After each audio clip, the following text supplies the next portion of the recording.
Sejam todos muito bem-vindos ao Revista Karatê News e as convidadas de hoje são mais do que especiais.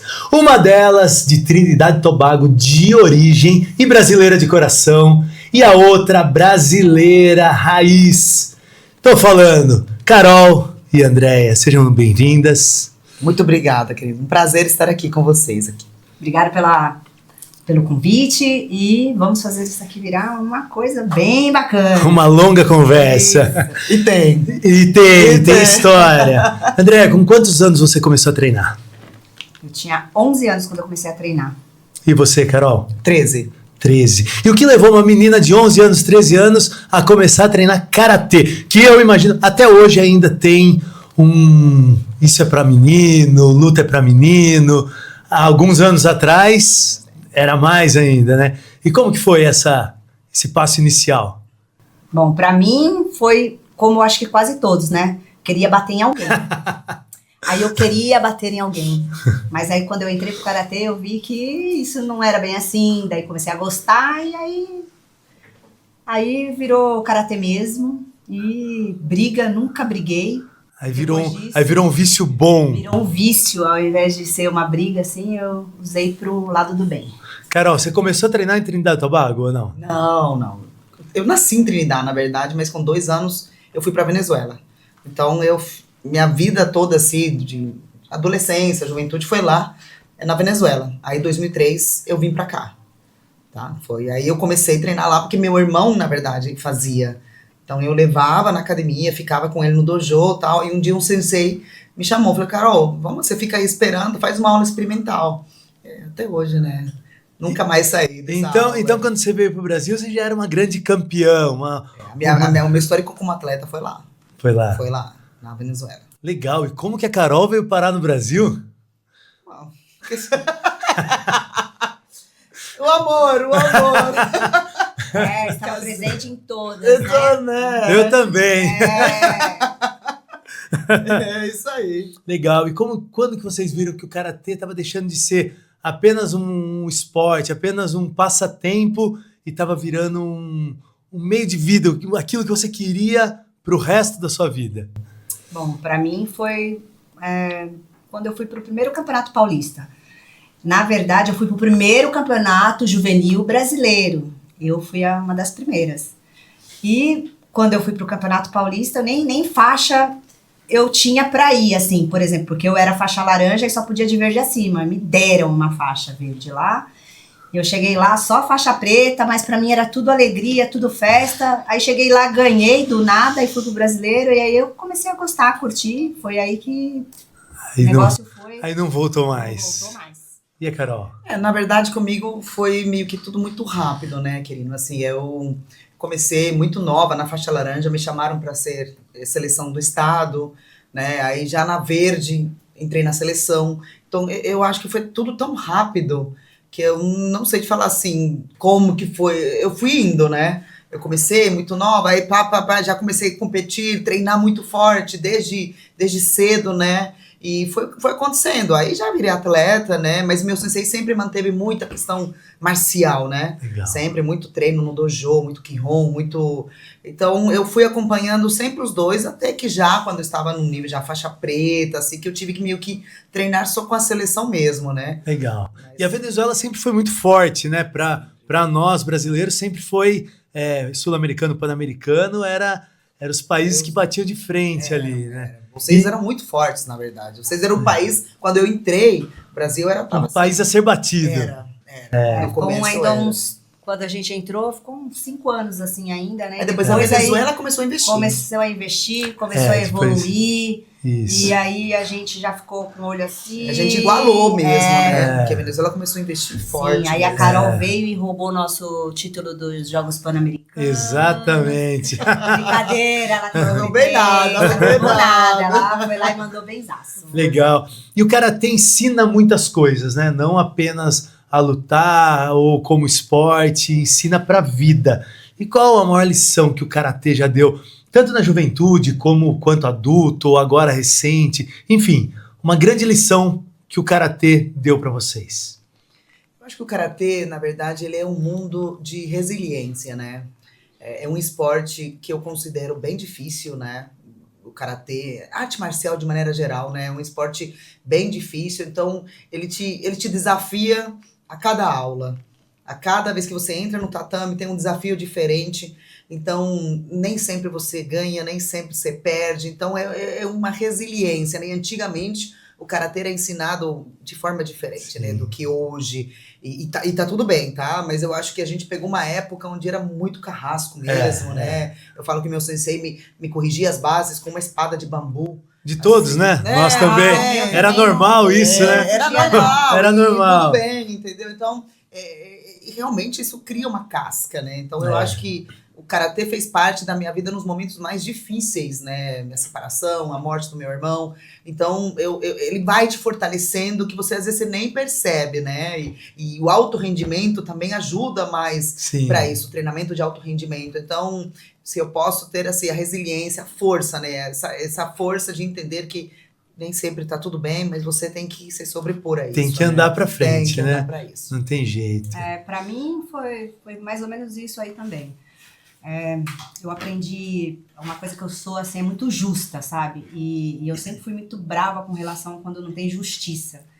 E eu aprendi isso no karatê com o meu professor, porque ele sempre falava, olha, vai dar tudo certo, não sei o quê. Só eu e ele que acreditava.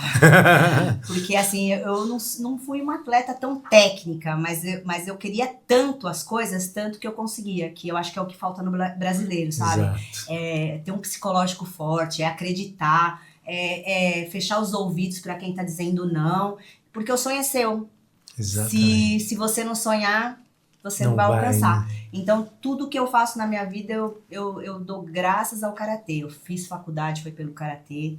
Eu casei com meu marido, ele veio do karatê. Então, é melhor o karatê, né? Um grande atleta, por sinal, seu marido. É melhor, exatamente. Um excelente atleta. Tecnicamente, sem comentários. Exatamente. Mas foi isso, é resiliência mesmo e ter sempre força de vontade. Legal. É isso que o karatê trouxe pra mim. E Carol, como que foi ser atleta de alto rendimento na Venezuela há alguns anos atrás? Ó, eu vou te falar que eu peguei uma das melhores fases, né? O começo do investimento lá, né? O Antônio Dias, eu acho que quem é do karatê não tem como não conhecer, né? O Antônio Dias, a mãe dele era muito participativa, né? Eu acho que ela essa vontade de dar certo com o karatê, até porque o filho estava aí dentro, favoreceu todos nós. Então, assim, eu falo para todo mundo, eu não me lembro, por exemplo, de ter pago uma única viagem. Sim. E eu viajei bastante com a seleção. Então, assim, numa época lá dos 95, 96, que nem se falava disso. Não. Então, a gente tinha, assim, muito treinamento, teve muito investimento mesmo, que foi quando a Venezuela, de fato, a gente ficava só em hotéis 4, 5 estrelas. Sim. Então, assim, comparando com o Brasil, que eu lembro que a gente conversava muito, era sempre na pelanca, né? Então, foi... Na verdade, por muitos anos, o atleta de alto rendimento era visto como um vagabundo, né? Que era aquele que não trabalhava, que só queria treinar. Exatamente. Você faz o quê? Só treina? Só treina? Só atleta. A gente só treina e ainda nem exatamente, isso, exatamente. Né? Tem que fazer outras coisas, né? E você, André? Mas, então, aqui no Brasil, completamente ao contrário. A gente tinha que bancar tudo, mas olha, sinceramente, para mim isso não era problema. Porque não adianta você ter dinheiro e não ser competitivo. Isso. Então, eu tinha que pensar em treinar. Eu sempre acreditei que o dinheiro ia vir de alguma forma. E sempre veio. Eu não posso reclamar disso. Muitas pessoas me ajudaram. Anselmo Dias foi um que, nossa, veio para salvar a minha vida. E é isso. A gente tem que acreditar. E até hoje não tem dinheiro. A galera tem que... vão, né? Vão. E eu acho que o Brasil só não evolui mais... Porque por falta desse contato, né? Porque tudo que a gente acostuma, a gente acaba ficando familiarizado, né? A gente não tá no terreiro dos caras. Exatamente. Então é difícil pra gente, mas enfim. É isso, né? Faz parte da vida. E Carol, se fechar os olhos agora e vier o ano de 99, lembrar de Winnipeg, você medalha de ouro dos Jogos Pan-Americanos, qual a sensação? O que o coração fala? Ô, Querina, muito engraçado, porque eu falo que as melhores sensações que eu já senti na minha vida, né, depois de ser mãe, com certeza, é subir no pódio, né? Quando você sobe no pódio, escuta teu hino, a bandeira subindo, é uma sensação maravilhosa. Graças a Deus eu tive o prazer várias vezes disso acontecer. Mas quando a gente falou de Winnipeg, foi um fato muito especial, né? Porque antes de Winnipeg teve a eliminatória, né? A classificatória para os jogos. E eu cheguei na final com a Cissa, né? E tanto na equipe quanto na individual, assim, ela acabou comigo. Tipo, na época era 6 pontos, foi 6-0, 6-1. Ela até chutou minha cara, quando a Cissa nem chutava. Ela chutava. Ela Muito habilidosa em tudo, menos no chute. Então ela nem chutou minha cara. A Cissa fez tudo comigo. Aí, até os jogos, acho que tinha 3-4 meses, né? De treinamento. Aí, depois desse campeonato, eu falei assim, sabe, que eu vou focar só pra ganhar dela. Legal. Tanto que assim, porque a gente ia só na final, Sim. Em Winnipeg. Então, eu comecei a treinar, eu acho que foi a época que mais treinei na minha vida. Comecei com uma psicóloga esportiva particular, judoca na época, bronze no mundial também. Então assim, aí eu fiz tudo.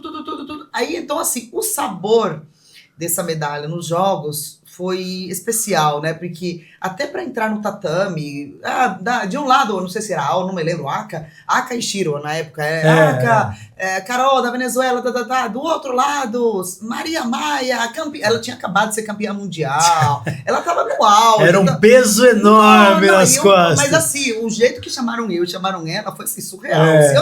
Se eu não tivesse um pouco... O psicológico alinhadinho, já não ia nem entrar. E antes de começar a luta, ela parou pra entregar uma camisa do Brasil. Ela me deu de presente uma camisa do Brasil antes da luta. Caramba. Não sei se foi estratégia, se foi pode ser.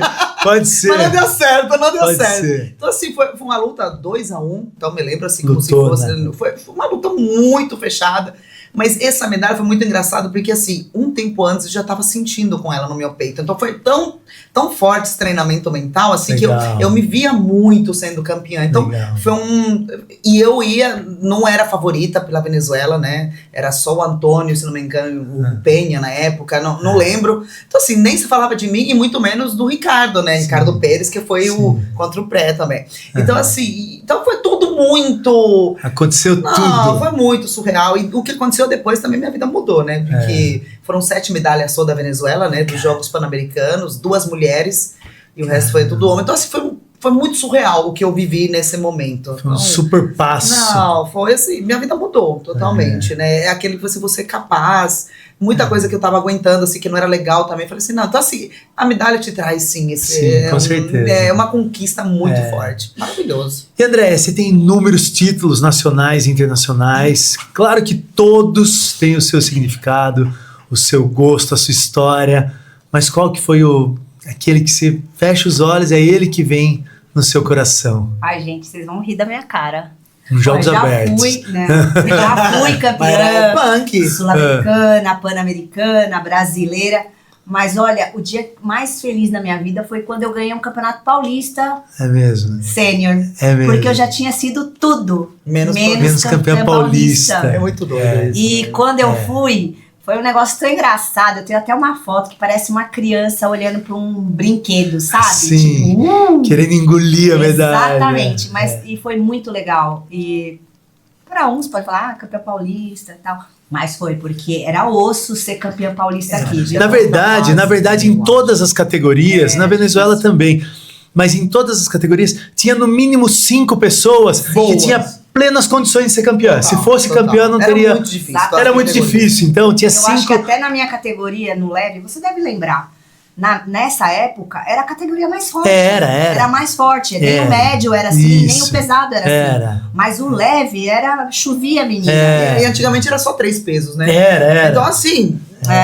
entendeu? Hoje, né, divide ser muito... E uma outra vez também que foi bem legal foi quando eu fui para os Jogos Abertos e que o técnico falou que eu ia ganhar de 6-0 da melhor menina que tava no ano. Eu falei, imagina, Paulo, você é louco. Ele, não, se eu vou assoviar, você faz isso, se eu der 2 assovios, você faz isso.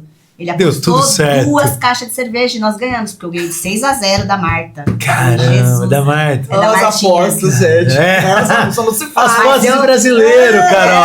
Saí de lá sem entender o que eu tinha feito. Mas fez. mais fez. Qual foi a derrota que mais tá na sua história? Olha, eu não tenho, eu não classifico derrota como derrota, porque a derrota é... Mas alguma derrota que fez você aprender muito com a situação? Muito com a situação. Talvez quando eu fui pro Pan-Americano e, putz, eu ganhei uma luta assim, todo mundo viu. Foi a final do Pan-Americano para ir pros Jogos Pan-Americanos. Legal. Que eu tava fazendo a final com a cubana, e eu estava em Cuba. E foi tão engraçado que o ginásio inteiro ficava assim. Qual jogos de Winnipeg também ou não? É, Cuba foi a classificatória. Aí o ginásio inteiro ficava assim, Cuba, Cuba. Aí eu falava, não, é pulga. Aí, tipo, eu fiquei muito empolgada. E a menina era muito boa, a cubana. Os cubanos dele. Só que, o ponto foi meu, a menina saiu sabendo que não foi dela. Tanto que depois ela veio até... Mas, enfim... Fiquei em segundo, classifiquei. Era o que precisava. Era o que eu precisava ter feito. E a Carol? Querido, depois que eu ganhei o Winnipeg, né, que eu vivi uma época aí de... Era onde você ia, de fama, né, digamos assim, teve uns jogos nacionais. Logo depois do, tipo, o Winnipeg, se não me engano, foi em agosto, não sei se em novembro, setembro, alguma coisa assim, eram os jogos, e assim, a expectativa do ginásio inteiro era ver a Carol, né... Mas ao mesmo tempo que tem expectativa, também há um negócio de ela tem que perder, né? Aquela história que a gente já conhece muito aqui também. Então, esses jogos, eu nem subi no pódio. Esse jogo, nem subi no pódio. Então, foi uma derrota dolorida, porque, de fato, você sabe que não adianta, né? Você pode conquistar o maior título... No outro dia volta zero. Então, assim, mas a cabeça pesa, né? Então, porque foi um título muito importante, né? Aí, de repente, você vai pra onde? Você vai pros jogos. Sem querer, tem uma certa... tipo assim, todo mundo olhando pra Carol. Então, eu tava muito nova. Então, são coisas que te ensinam. E como você lidava com essa pressão? Que tem uma pressão, né? Muito. Não, de fato, eu não soube, né? Eu não soube, eu aprendi depois. Porque aí depois eu ganhei o outro e tal, mas aí meu rendimento, ele não ficou lá em cima. Então, foi um aprendizado de, gente, ganhou, ótimo e tal, medalha tá aqui. No outro dia, você zera. E tem que começar a treinar novamente. Como você lidava com essa pressão? Eu acompanhei de perto vocês, eu era muito fã das duas. E eu via, porque quando vocês entravam pra lutar, você entrava, era o Brasil inteiro, né? Sim. Igual ela falou, uma galera torcendo a favor, mas todo mundo naquela expectativa. Ela pode perder, será que ela vai perder? Eu sou um pouco diferente, eu adoro torcida contra. Então, quanto mais falarem mal de mim, mais eu gosto. Eu me classifico assim, como eu falei, eu não era uma pessoa muito técnica, mas psicologicamente eu me considerava muito forte. Legal. Então, tipo assim, tinha pressão? Tinha. Mas alguém percebia? Não. Mas que eu tinha medo? Tinha. Lógico, mas isso todo mundo. Mas todo mundo tem. Mas como você mostra isso para as pessoas, né? E eu não demonstrava muito. Então as meninas falavam, meu Deus do céu, você tá aí sentada. Porque eu não olhava a chave. Eu falava assim, eu tinha na minha cabeça, eu quero ser campeã? Não interessa quem eu vou pegar. Não importa. Não importa se eu vou pegar a primeira do mundo, se eu vou pegar a pior do mundo, não interessa. Eu tenho que passar por tudo. Tem que passar, não então tem acho jeito. que isso me levava muito além das minhas expectativas. Com certeza. Tecnicamente, sabe? Isso ajuda muito mesmo. E qual a diferença para vocês de um atleta bom e um atleta campeão? Que nós tivemos um técnico, você conhece muito bem, ele falava que o campeão comemora e o segundo lugar arruma uma desculpa, né? Então é um passo grande entre ser bom e ser campeão, né? Como que vocês enxergam isso? Ai, gente, eu já tive nas duas, né? Já fui campeã e já fui vice. Mas eu não sei te dizer isso, assim, certamente não. Mas é que, na verdade, assim, quando você é campeão, na verdade você não pensa em nada. Você só pensa quer comemorar. Você só quer comemorar. O segundo já tá pensando como que vai derrotar, como vai te derrotar. Eu pensava ao contrário. Eu, campeã, falei, putz, agora o segundo vai querer ganhar de mim. O que eu vou fazer? Então, assim, por isso que eu falo que eu fico meio... No meio do caminho. Uma saia justa, porque Legal. Quando eu ganhava eu pensava invertido. Legal. Eu não sou muito Porque normal, eu acho que assim, o campeão, todos os grandes campeões que a gente vê de qualquer esporte, todos tiveram derrotas. Exato. Então assim, o campeão de verdade é aquele que tem a humildade, tanto quando ele perde, quando ele ganha. Então assim, a humildade de quando você perde, beleza, o que o outro tem, o que o outro fez de melhor, por que eu perdi, essa análise é muito importante. E o outro, quando ganhar, também ter a humildade de saber assim, tá bom, o meu título é hoje, amanhã não é mais, então eu preciso treinar para isso. Então acho que o que define grandes campeões de muitos atletas é a sabedoria, a humildade de você saber ganhar e perder, porque todos os grandes campeões... Isso é em tudo, né? Na vida tem que ser assim, né? Então eu acho que isso que define. Também ganhei já várias vezes segundo lugar, não gostava também, mas essa humildade de você realmente... poxa, o que eu tenho que fazer agora? Porque às vezes ganhar o terceiro era melhor do que o segundo, Exato. né? Porque o terceiro a gente fazia um monte de lutas, né? Na repescagem. Agora o segundo lugar, tipo assim, cheguei quase aí. O terceiro você termina ganhando, Você termina ganhando, de fato, né? exatamente. Então, mas eu acho que essa sabedoria, assim, a diferença entre um campeão e um atleta de alto rendimento. É isso. Assim, E você tá fazendo uma história legal com ensino infantil, né? E a gente aprende muito com as crianças. Às vezes tem muitas situações que a gente até aprende mais do que ensina, né? De fato, sempre. Sempre, né? Sempre, Como sempre. que você vê isso hoje? Eu sou suspeita, né? Que eu sou apaixonada pelo público infantil, né? Sempre gostei. Desde que meu sensei me chamava, eu sendo faixa laranja, para ajudar ele nas aulas, né? Que eu me encantei já com esse público desde muito nova, né? Porque é um público que eles têm uma inocência, assim... enorme e um público que a gente como adulto subestima muito o potencial. Então, cada vez que você subestima, ele vem aqui, a criança faz assim, tipo assim, não é bem assim. Então, aprendi a que eles têm o tempo deles, mas uma sabedoria enorme. Então, assim, eu já dei aula para várias gerações, né? Na nossa época era uma, depois da pandemia foi outra, antes e tal. Então, e cada geração, ela te ensina. Ela me ensina que eu preciso me adaptar a eles, né? Para que eu consiga ensinar aquilo que eu quero ensinar, né? Passar o que precisa. Exatamente. Você tem uma galerinha infantil? Então, eu já trabalhei bastante com criança. Hoje ainda trabalho, dou aula até em escola. Mas eu trabalho muito com idoso. Mas para mim é a mesma coisa, quase. O idoso e a criança. Qual é a diferença do idoso e da criança? É que a criança, ela é teimosa, ela não quer fazer as coisas, mas ela tá evoluindo, né? E aí você aprende com isso. O idoso, ele já não quer fazer, também tá naquele... Só que ele tá... regredindo. Então, essa coisa é muito legal, né? E eu trabalho muito com esses dois públicos. E assim, a parte psicológica é muito importante. Você explicar para a criança por que ela não pode fazer aquilo, que isso é ensinar. Não é simplesmente falar que não. O não é muito fácil. Falar não é muito fácil. Agora, você explicar para a criança o porquê que ela não pode fazer aquilo é outra coisa. Essa é a diferença do que eu digo que é um bom educador e o cara que vai lá e resolveu com não.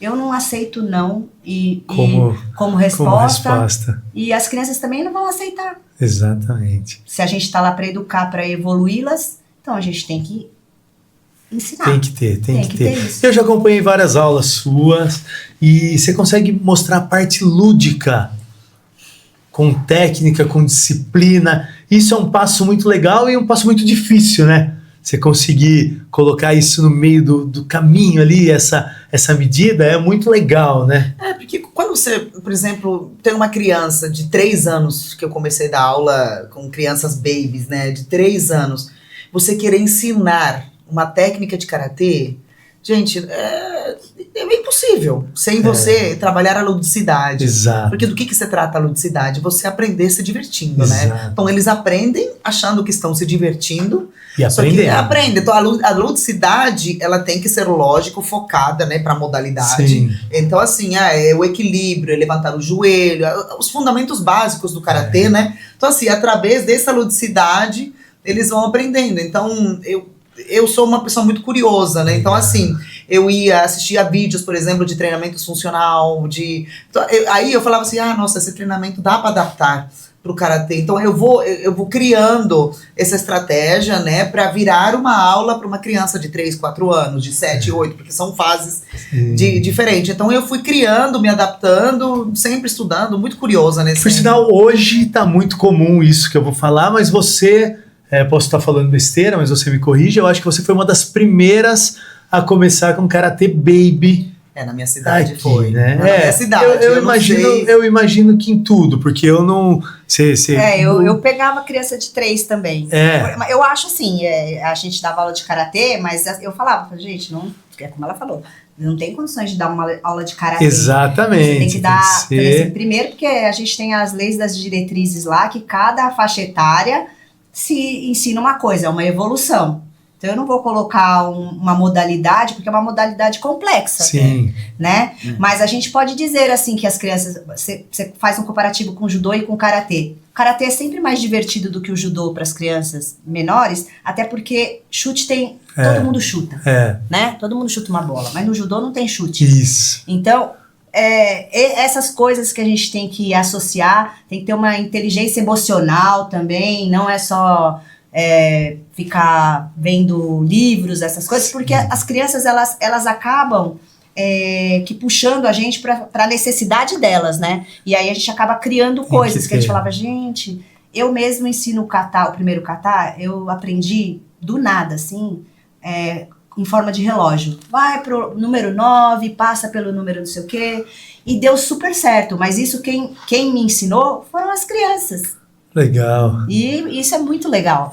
Mas é uma forma assim, por super exemplo, fácil. Você falou do judô e do karatê. Na minha época, quando eu comecei a dar aula para essa, já muitos anos atrás, o que tinha para essa idade era judô.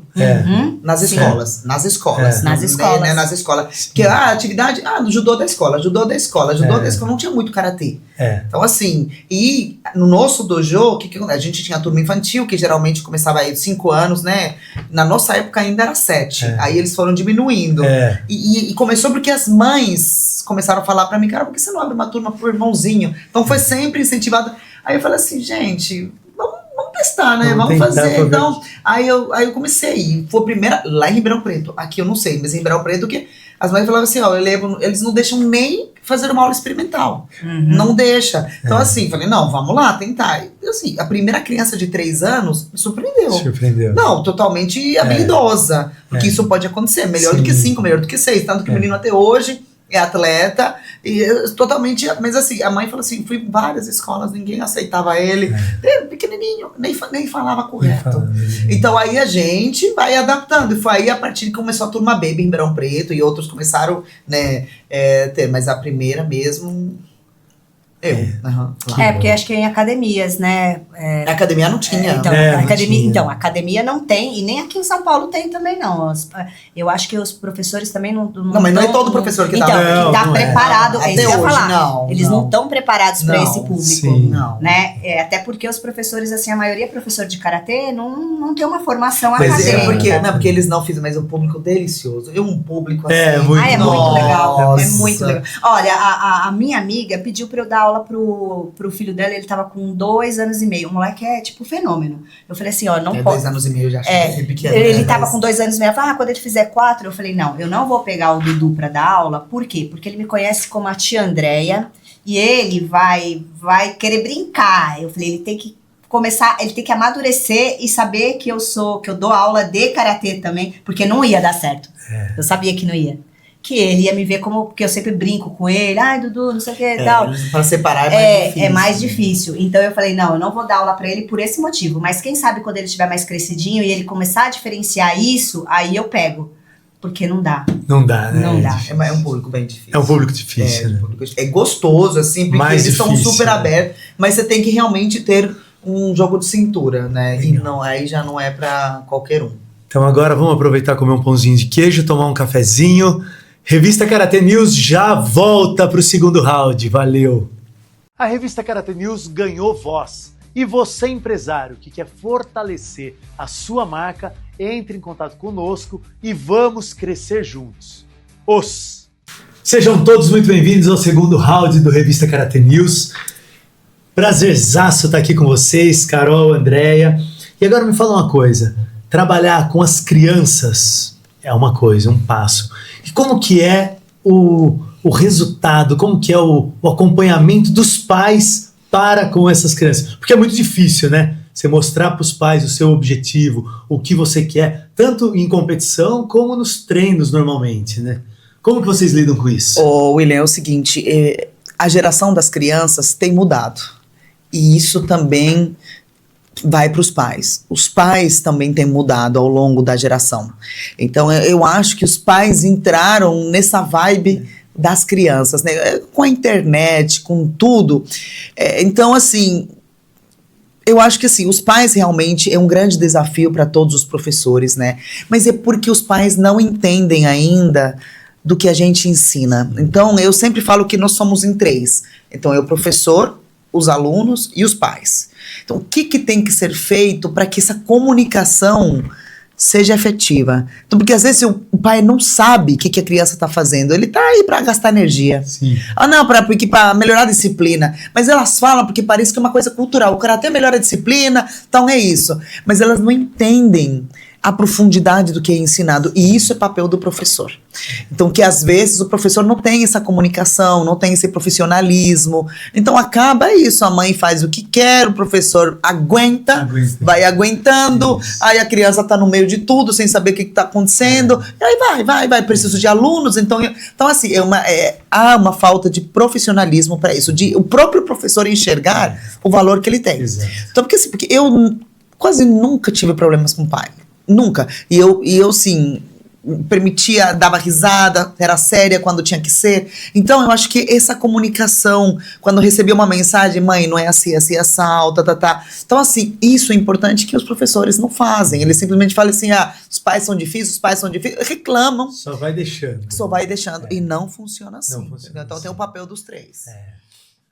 Então...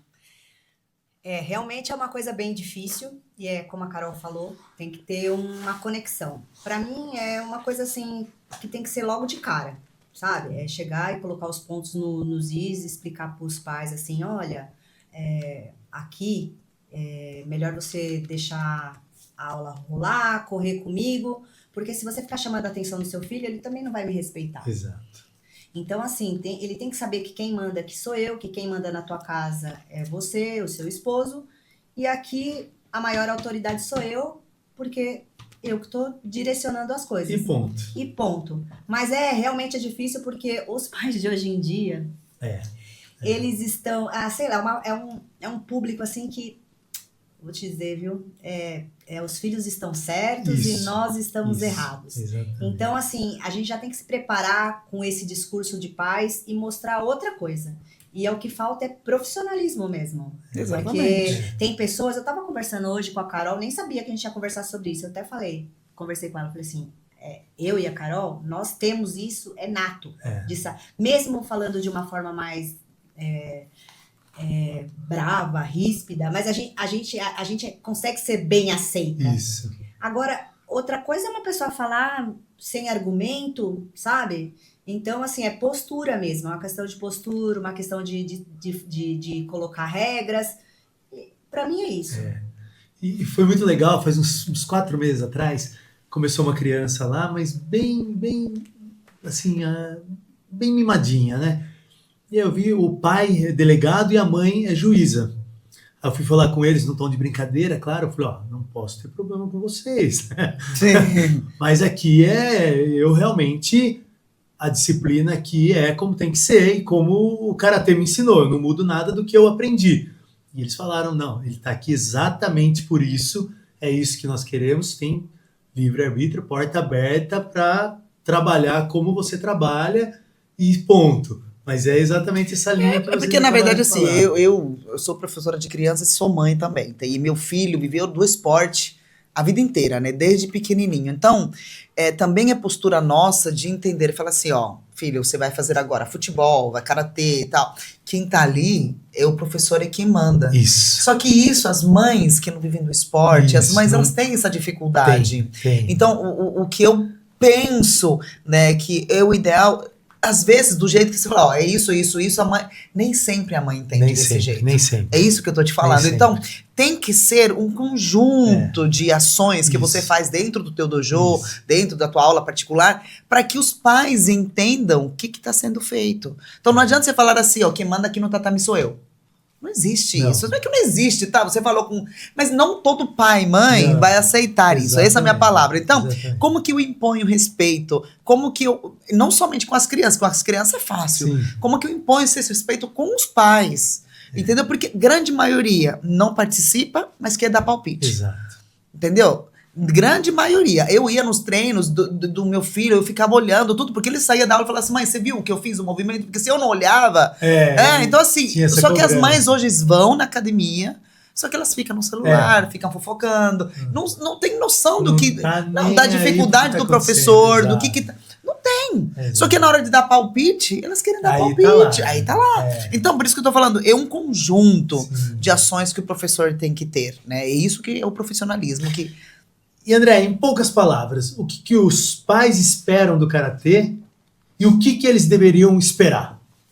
Bom, é aquele negócio, eles esperam a mesma coisa que eles cobram da escola, que é que a gente eduque os filhos deles.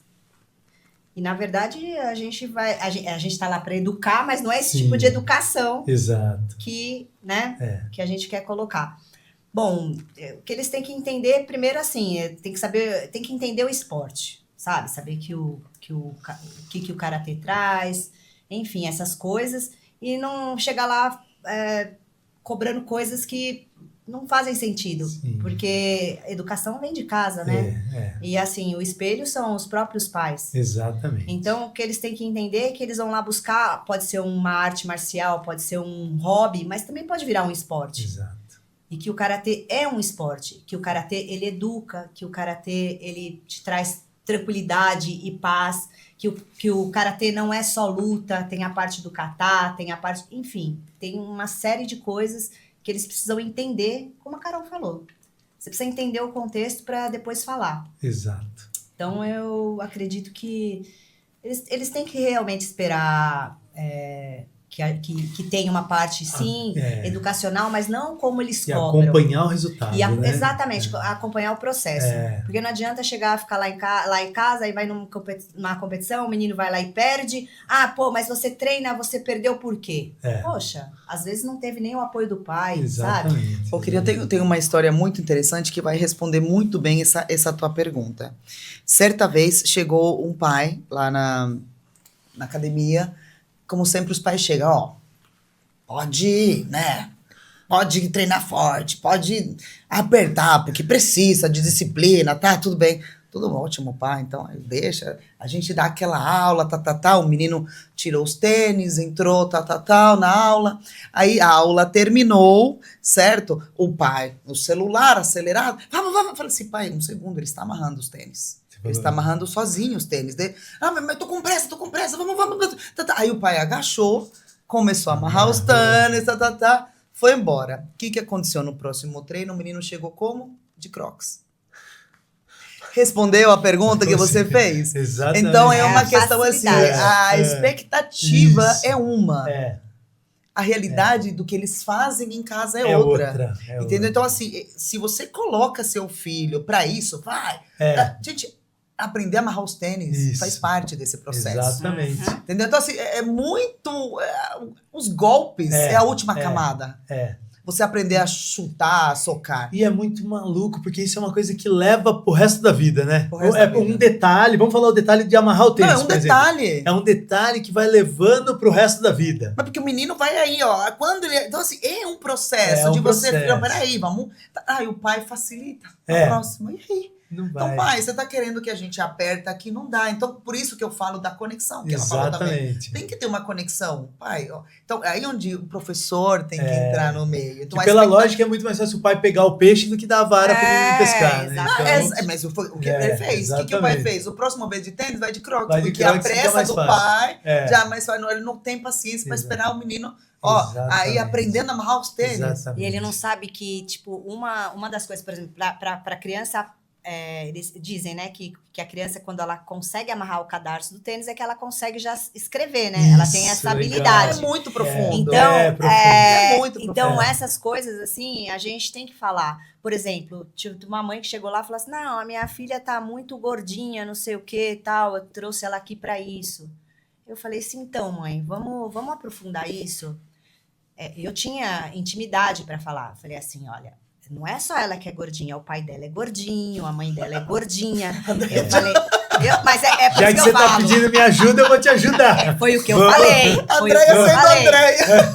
Mas ela falou assim, né, você tem razão. Eu falei, então, ó, você pediu para eu falar isso. Eu falei, então, é assim, é todo mundo se ajudando. Ah, mas o pai dela que compra. Eu falei assim, mas quem tem que fazer isso é você. Exatamente. É você, mãe, que tem que escolher os alimentos, tem que segurar o papai para não comprar pizza. Eu falei, então, se ela tá com esse problema, você tá ajudando ela a ter esse problema. Você precisa ajudar ela não ter esse problema, e o problema também é seu, o problema também é dele. Lógico. Com certeza. E é isso. Com certeza. E o que faz uma criança treinar por muitos anos? Por exemplo, a galerinha baby que você tem, imagina que teve alguém que continuou e talvez está até hoje. E o que faz? Como que é o processo? Como que é essa psicologia para manter esse aluno por muitos e muitos anos? É aquilo que eu falo, Crino. Você sempre tem que entrar no mundo da criança.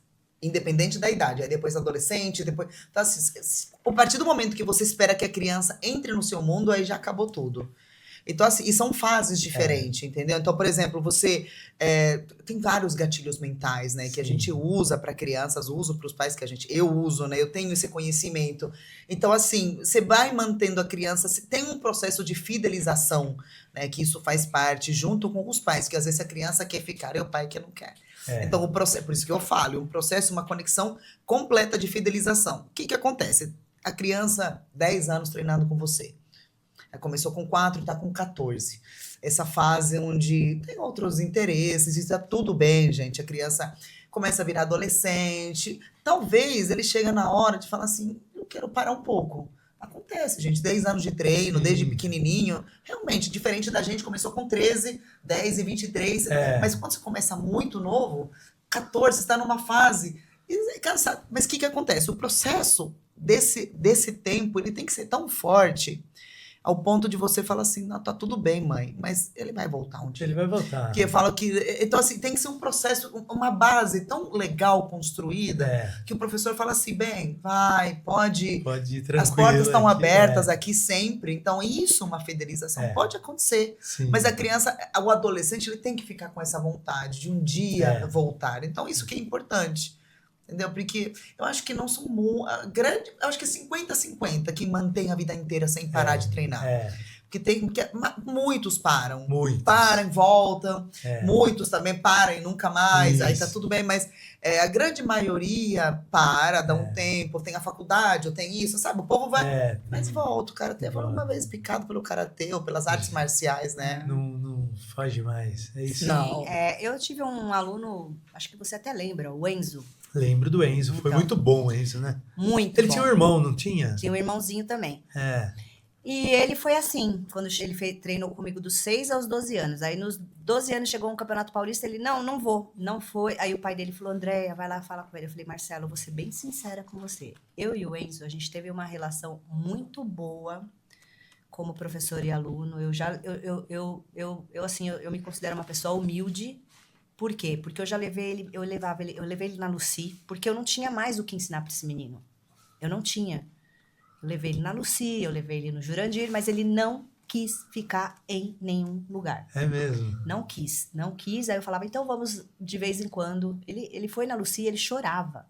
É mesmo? Ele chorava. A Lucy, ai meu Deus, eu falei, não, Lucy, calma. É que ele acha que eu vou largar ele aqui.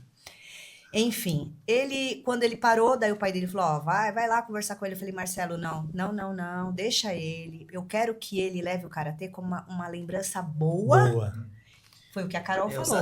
E que ele retorne quando ele quiser. Porque a vida é essa. Eu acho que trauma, né? Então, exatamente. Eu falei assim, eu não quero que ele pegue ranço do karatê. Eu quero que ele leve como uma parte boa da vida dele. E que ele lembre de mim como fui a sensei dele, sabe? E como eu vou levar ele, como eu levo, às vezes eu posto. As portas têm que ficar sempre abertas. Em tudo, né? Em tudo. Por onde você passar. E o pai dele entendeu essa situação e não forçou também. Eu falei assim, Marcelo, o importante é você sempre deixar ele dentro do esporte. Qualquer um que ele queira fazer. Ele quer ir pro futebol? Vai. Tanto que eu cheguei e falei, Enzo, você vai sair do karatê? Beleza, hoje eu tô respeitando isso, mas você sabe que você é um perna de pau, né? Falei, ele, eu sei. Eu falei, então beleza. Então tá falado. Mais uma. Mais uma paulada. Não, gente, é que eu não consigo. Foi mais forte do que ela. É muito bom. Se pudesse dar um recado pros professores de karatê, que vocês têm autonomia para isso. Vocês construíram uma história que hoje vocês podem dar um conselho para os professores Eu quero, de hein? karatê infantil. Vamos lá, André. Eu quero. Eu acho que os professores têm que deixar um pouco o ego, sabe? De lado. E ensinar realmente o que é o karatê e assim, com amor, que nem eu ensino, sabe? Eu fico toda preocupada, eu não saio do lugar enquanto a pessoa não aprende a fazer alguma coisa do jeito que eu sei que é o potencial dela. Quando ela pode até não ser o 100%, mas se é o 100% dela, para mim eu tô feliz. Tá ótimo. E assim, professores, não desprezem os alunos que vocês acham que não têm potencial, porque é eles que fazem a academia de vocês subirem. Que vão te surpreender logo. Exatamente. Também, né? É isso. Sabe o que, querido? Eu tô... Já faz uns 2 meses que eu comecei meio que um projeto, né? Nas minhas redes sociais, onde eu tô tendo bastante professores de todas as modalidades, né? Então tem jiu-jitsu, krav maga, judô, muito. E eu tô sentindo que há um cansaço. Os professores estão cansados de maneira geral, principalmente aqueles que têm muitos anos dando aula. Só que é um cansaço assim de desânimo. Não é nem físico, é um desânimo de mental, lidar. Né? Não, é de lidar com os pais. Então, assim, uma coisa muito interessante e que eu falo com alguns, a gente tem que lembrar de alguém, de uma referência, de quem foi referência para você. Porque a gente fica tão cansado, tão no automático, que a gente esquece do que te fez chegar nesse lugar. Exatamente. Entendeu? Qual que é a tua missão? Por que você está aí? É muito corrido. Tem professores que dão 5 ou 7 aulas por dia. Muita ou mais, criançada, né? Muita criançada, né? É difícil, é cansativo. Mas assim, quando você tem... Por exemplo, quando você tem, alguém, uma referência, um mestre, pode ser teu pai, pode ser alguém que você tenha de referência. Geralmente, né, a gente tem um sensei, um mestre, né? Sim. Geralmente, poxa vida, lembra desse momento, lembra dessa pessoa, por que você chegou a estar onde você está. Então pensa, tira um pouco o olhar nas coisas cansativas, que são o nosso dia a dia. Sim, exato. E quando surge isso, lembra assim, peraí, você colocou o kimono. O que foi que te levou a colocar um kimono? Por que você escolheu dar aula? Porque não é apenas o dinheiro. Não. Porque a gente sabe que não é uma coisa, né, lucrativa e tal, até que você tenha. Sim. Então, assim, de fato foi por amor. Que você gosta disso. Então, eu vejo que há um ego, sim, vários professores, mas eu vejo que tem uma grande maioria sedentos de coisa nova. Isso. São sedentos. Então, eu senti isso. Os vídeos que eu tô trazendo no meu Insta, você vê que os professores falam, poxa, Carol, que legal. A gente tava precisando... Eu tô te falando de N modalidades, tá? Nossa, a gente tá precisando de alguém para trazer esse olhar diferente das artes marciais, das lutas. Então, é isso. A gente fica no mundo, no automático. Daí, acorda da aula, vai dormir. Acorda da aula, vai dormir, lida com o pai, lida com o aluno, é a competição, ficou é a federação. automático, é automático. Só vai. Mas o nosso dia a dia ficou no automático. Exato. Então, por isso que eu falo, tem hora que você tem que passar do lado de uma árvore e falar assim, poxa, que legal essa árvore. Porque, você coisas pequenas, né? Então, assim, eu falo pra eles. Então, é bom a gente trazer um ar novo para as artes marciais, né? Eu que agora estou fora dos tatames, não estou dando aula, mas eu estou aportando muito, porque eu vivi muito, né? Sei as dores da maioria dos professores, sei tudo que eles vivem com os pais, tudo.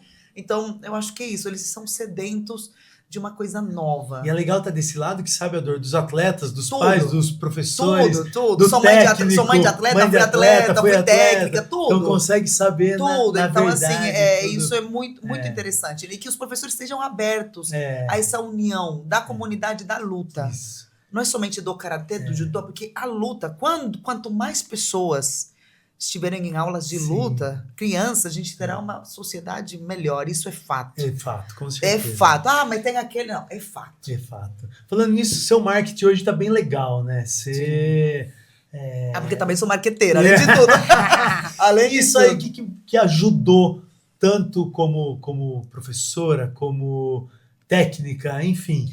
Porque assim, eu acho que o dom da comunicação é maravilhoso, né? Eu acho que isso, como boa geminiana também, né? Deus me deu esse dom também de comunicar, porque às vezes a gente tem muito conhecimento e não sabe expressar. Então, uma coisa, por exemplo, até hoje em dia, estava falando até com a Pulga, se as redes sociais é a vitrine hoje de todo mundo, né? As redes sociais, gratuita. Antigamente a gente pagava páginas amarelas, lembra aquela história? Exato. Hoje é gratuita. Então, assim, quando o professor sabe comunicar aquilo que ele sabe, assim, a probabilidade de ir na frente é muito. É Porque muito grande. Não, às vezes você tem um professor que ele sabe menos, que ele tem menos experiência, mas o cara se comunica melhor. Exatamente. Aí o cara tem não sei quantos seguidores e eu aqui, ó, pelejando.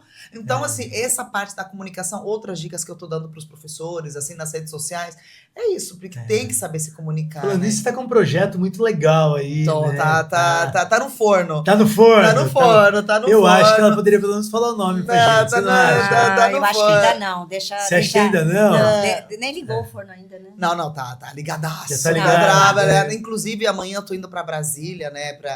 É uma mentoria é um produto digital, né? Na verdade, mas que fala muito sobre o tatame como um todo, né? Não é apenas o ensino, entendeu? O tatame que vem desde o atendimento com os pais, tal, tudo No até... geral. É um combo, No geral, né? é um combo. Como você cativar Isso. pais e alunos. Aí você conquista respeito, fidelização. E vai crescendo Não, tudo. é porque 300 é atendimento, puxou. é o marketing, Legal. é a aula, sem entrar no mérito da técnica. Já tô inscrito nisso aí, né? Já Não, né? daí já isso era. vai funcionar para tudo, né? Só para essa questão da comunicação Ontem pra vida toda, né? um professor de uma escola de bolas, de futebol, mandou mensagem, porque eu fiz Que um legal. vídeo, no final eu dei um bônus dos 10 primeiros comentários, eu ia analisar o Insta das pessoas e dar umas dicas. Então, assim, menos de 2 minutos, teve, e entre eles uma escola de futebol. Que Falei legal. assim, nossa,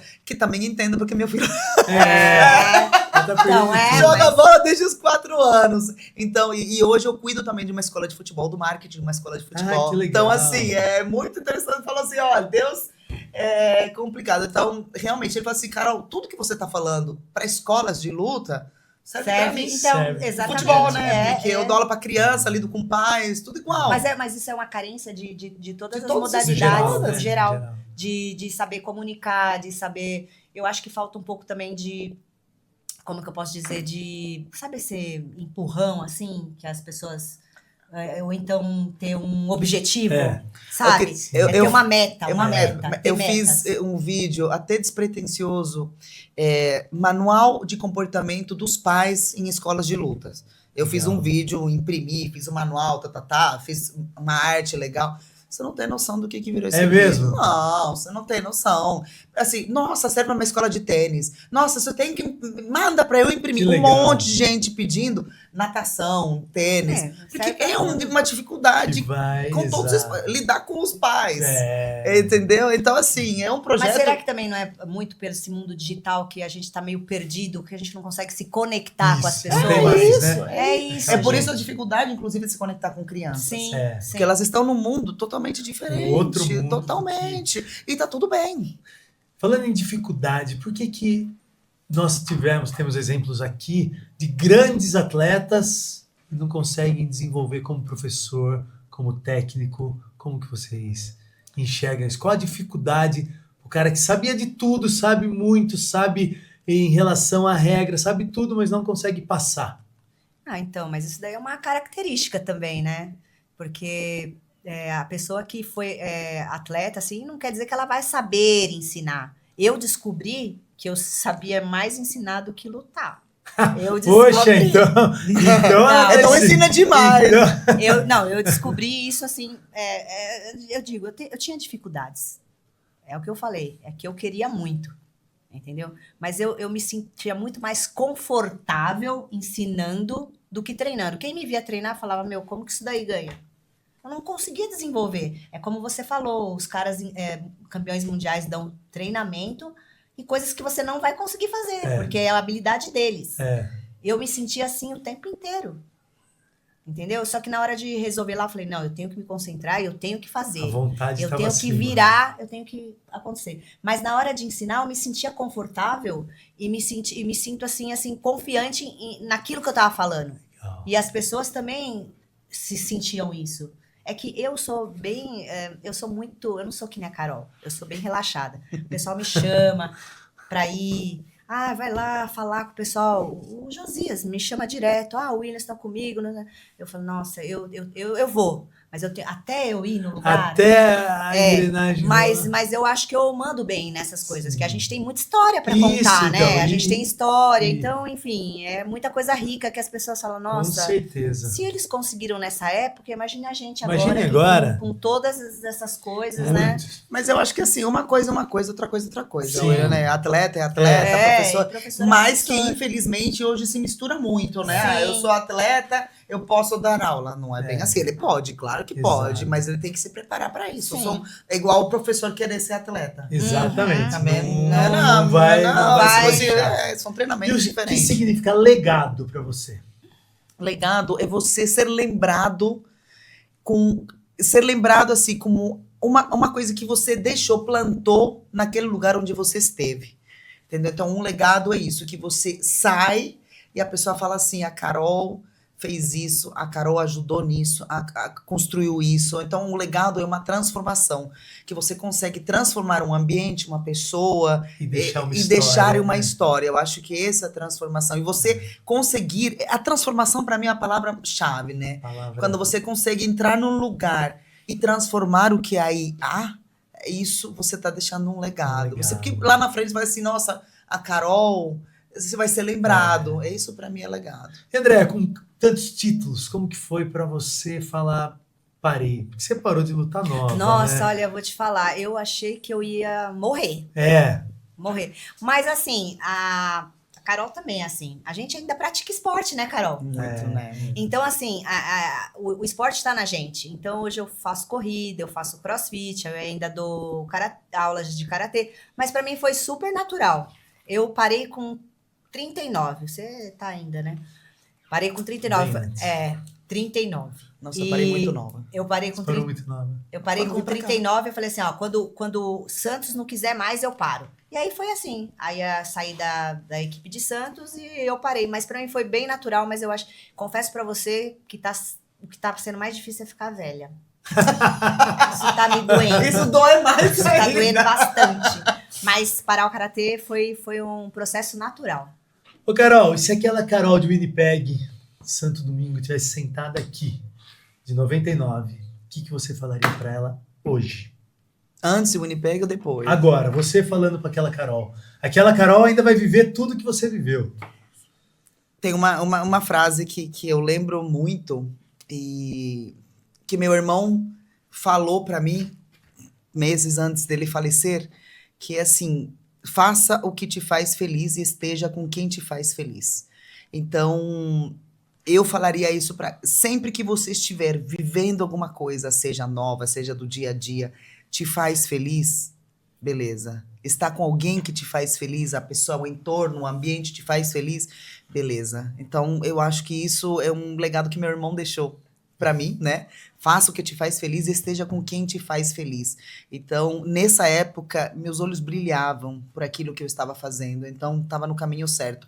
E eu falaria isso para Carol. Carol, cada vez que você estiver num lugar que tal, analisa isso. Você está feliz? De verdade, né? Genuinamente. Você está feliz? De verdade. Está com alguém que te faz feliz? Está do lado alguém, amizades que te faz... O ambiente te faz feliz? Então, continue, vai na frente. Agora, se não, muda o seu caminho. E nunca pare de sonhar, né? Eu acho que isso me define muito. E você lembra daquela Pulguinha lá, campeã paulista? Mesma coisa? Se ela tivesse aqui, o que você falaria eu ia falar pra ela? ela ser menos bocuda. Tem que falar mesmo. Assim, hoje em dia eu falo, mas é bem mais suave do que antes. Antes eu falava intimidando as pessoas, né? Porque eu acho que é uma coisa mesmo de justiça, sabe? De eu não aceitar coisas que eu não engolia. Não adianta. Eu não engulo até hoje, mas hoje, tipo assim, às vezes eu fico quieta porque eu falo assim, hoje eu aprendi que às vezes você calado é um tapa na cara mais forte. Mas naquela época não, eu queria ser a última a falar. Mas você viu como que o esporte até isso ensina? Porque a vida não é justa. Tem muita injustiça também na vida. Então você tá no tatame, às vezes o árbitro faz uma injustiça, entendeu? Então mas isso o tatame te ensina. Mas assim, essas coisas assim, eu sempre, com o árbitro, assim, eu nunca tive... Não, eu dei um exemplo. Não, mas assim, mas muita gente tem que fica. passar por cima. Não tem jeito, né? Essas coisas eu passava por cima, mas de técnico, assim, muitas vezes eu acho que eu fui bem burra, sabe? Fiquei 2, 3 anos, eu acho, fora da seleção brasileira, porque não faziam seletiva e eu não entrava. Mas ainda eu falei para a pessoa, falei assim, olha, tudo bem, não vai ter seletiva, mas não faça porque eu vou entrar. E passou 3 anos, eu entrei de novo. E fui do lado da pessoa e falei, você vai ter que me engolir. Aí não tinha aprendido ainda, mas eu falava assim, não fala isso, fica só quietinha. Era isso, eu falaria isso, ser um pouco mais amena, né? Um recado rápido para algum ex-aluno. Caramba, me pegou de surpresa. Mas ex-aluno que treina ainda? Pode ser, pode não ser. Se eu pudesse dar um recado a todos os meus ex-alunos e que todos saibam que eu tenho cada um deles. Eu sou hoje, como professora, tudo que eu fui graças a eles. Então, tem um pouquinho todos deles aqui dentro. Então, tudo que eu ensino hoje, qualquer coisa que eu vou... O curso, o projeto está por causa deles. Quem faz o professor, de fato, é o aluno. Exatamente. Então, se eu posso falar que eles, todos eles, fizeram o que eu sou hoje como professora. E a gente, no geral, isso a gente só evolui muito por causa dos nossos adversários, né? Então, eu lutei com você hoje, eu perdi, eu preciso treinar mais para ganhar de você. Exatamente igual você contou de Winnipeg, né? Se você pudesse dar um recado para alguma ex-adversária, alguém que, querendo ou não, ela... É um recado bonito. É um recado bonito. Legal. Que ela te ajudou. Porque se não fosse ela, se a gente só ganhasse, a gente ia estabilizando, né? Então... eu diria que, tipo assim, eu agradeço a cada momento que, tantas vezes que eu ganhei quanto que eu perdi, porque eu sempre falei para Deus assim, olha, eu quero que ganhe a que treinou mais e a que tiver melhor. É isso. E eu fazia a minha parte. Eu sempre sabia que eu estava treinando demais, às vezes eu achava que eu treinava mais do que as outras, mas que faltava alguma coisa. Então, eu diria que, tipo, obrigado, assim, por fazer pensar, por eu ter que treinar mais, ou então, sei, acho que todas ajudaram, né? Boa. Mas tem umas especiais aí. Melhor ela não falar. Mas não vou dizer, mas assim, eu me superei. A seletiva mesmo de Winnipeg, eu perdi a primeira luta. Eu perdi para que eu ganhei 2 vezes na final. Mas da onde eu tirei aquela força foi de dentro dela mesmo, não de mim. Que bom. Então, eu agradeço muito a ela. Legal. Posso falar o nome? Por favor. Vamos a Yara, Yara Souza. Uma das maiores adversárias. A Valéria também, mas a Valéria eu peguei muito mais, pouco. Ela começou eu tava saindo e a Valéria entrando. Mas foi uma das melhores adversárias que eu tive, assim, incluindo até os pan-americanos, assim, porque era uma coisa... Era muito boa. Era tipo. E parecia um pitbull, então. Exatamente. Batia essa também parecia um pitbull. Essa aí também. Batia muito. Cheio de trancinha assim. Então, batia muito, assim. Eu sabia que o dia que a gente lutou nessa seletiva, no outro dia eu não tava conseguindo virar o pescoço, de tanto soco que eu tomei no pescoço. Nossa. Sabe? Mas eu agradeço, que eu aprendi bastante. Que bom. Agradeço muito, eu como fã de vocês duas, agradeço muito por hoje. Para a revista Karatê News, foi um prazer ter vocês aqui conosco. Obrigado, Carol. Obrigado pela oportunidade, adorei. Obrigado, Andréia. Obrigado por estar aqui. Manda um grande abraço pro seu marido. Pode deixar, será dado. E como eu sei que ele é seu fã... eu que sou fã dele. Eu vou te já encaminhar outro, que eu sei que ele vai falar isso. Que bom, que bom. Revista Karatê News vai ficando por aqui. Muito obrigado pela audiência. Tchau.